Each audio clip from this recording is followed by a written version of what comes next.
Howdy there, everybody. Hi, puppy. It's finally that day, or that time. I'm going to try to get this engine out of this truck. I'm already dirty, so I might as well just go ahead and do it. Sorry, I've got dogs who clearly need attention right now. And, but basically all I'm going to try to do is start topside, get everything unhooked that I can see, hopefully everything, and then get underneath after that.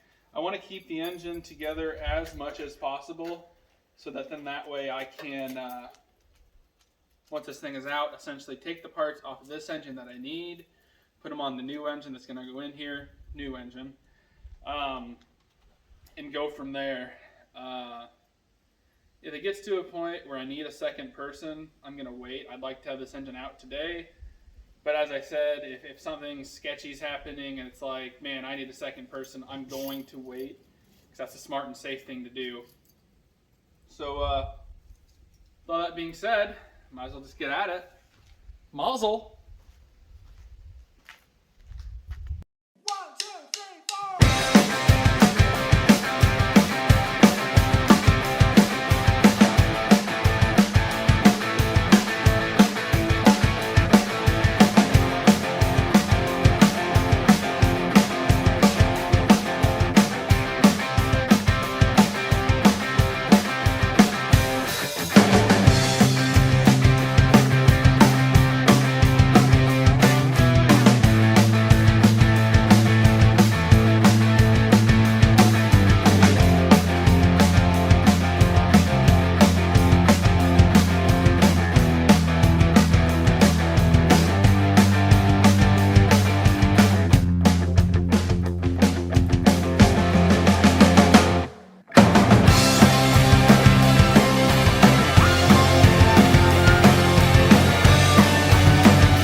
Well, top side actually came apart pretty smoothly.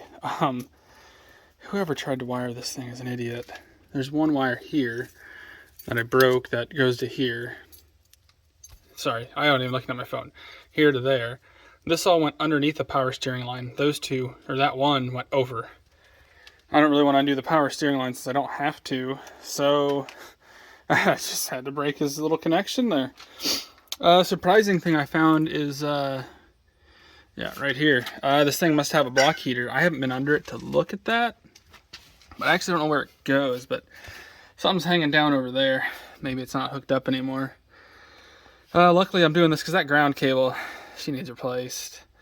Yeah, everything came unplugged pretty well. I didn't break any connections yet. Don't need a heat riser pipe right now. But I'm more surprised to find that block heater because this thing was originally a New Mexico truck. Which, unless I am incorrect here, I don't think New Mexico got that cold.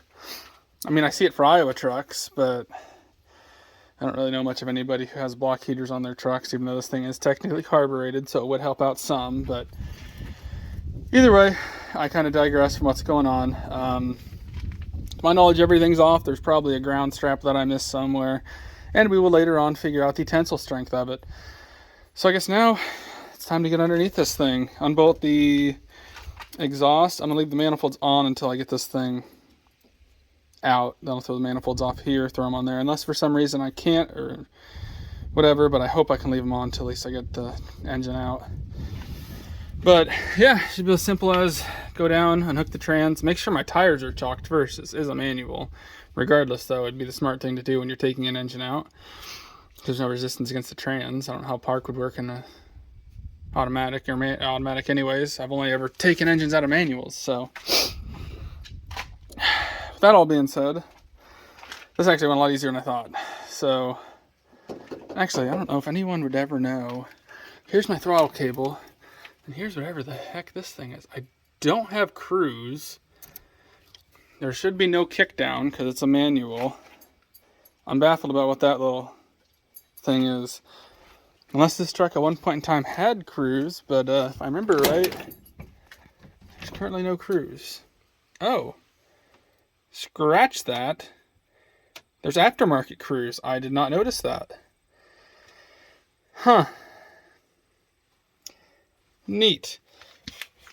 Which, that does probably explain this one weird looking thing that I had to take off right here. I'm assuming that's essentially a tack. But I don't understand how that would really even work. Being a manual, why would it need a tack on there? I don't know. Just because it can't shift, I can. Oh well. Enough. I'll worry about this stuff all later. Maybe ask some questions on some forums. But let's get under it. Well, we're down bottom side with me right now. I was going to try and video this, but there's just no good way of doing anything because I got to do starter, exhaust, missing a bolt there, remove the engine from everything. Basically, exhaust, starter, bell housing. And I think she ought to come right out. I debated upon undoing the 4 bell housing bolts back here. But then I got to undo the slave, worry about more break-in lines there, which I am planning on replacing the slave, but I'd rather not screw with it right now if I don't have to. So I'm not going to. And that's a good thing to learn, that we have a leak back here too. Or maybe somebody actually just greased this, and that's it, but I doubt it. We'll find out later on.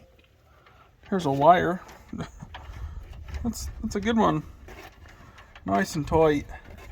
And honestly, this fuel tank doesn't look too bad, which is a pleasant surprise. I don't know about the rear. I did not realize the spare tire was under there yet, so that's neat. But boss says I gotta get back to work, so we'll get back with you guys in a minute whenever I get past this. All right. So, I think the train's disconnected. Everything down there really should be. Motor mount bolts are undone. This thing's going to hit the hood. I don't have a second person to help me pick up the hood and remove it, so I'm going to scratch that. It's going to be what it's going to be right now. Wish I had a shorter chain, but I don't.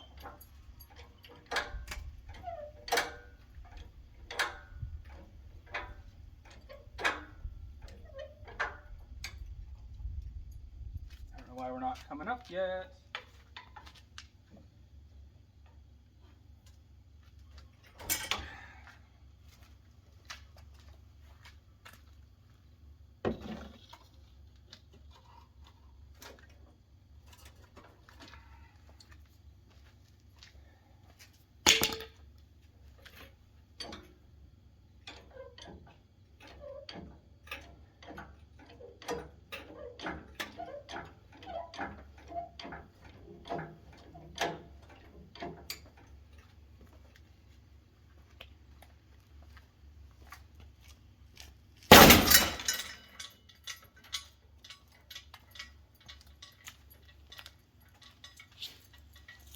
Well,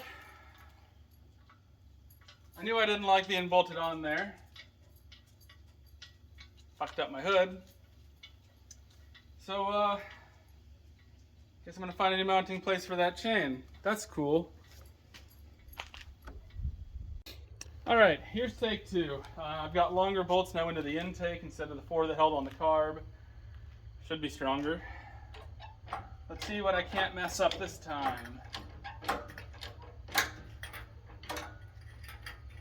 Kind of. I think I need to find my long pry bar though, because I don't really like sticking my arm in there right now, if I'm being completely honest.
Alright, well the engine's out. I can't see much with the clutch or anything right now yet.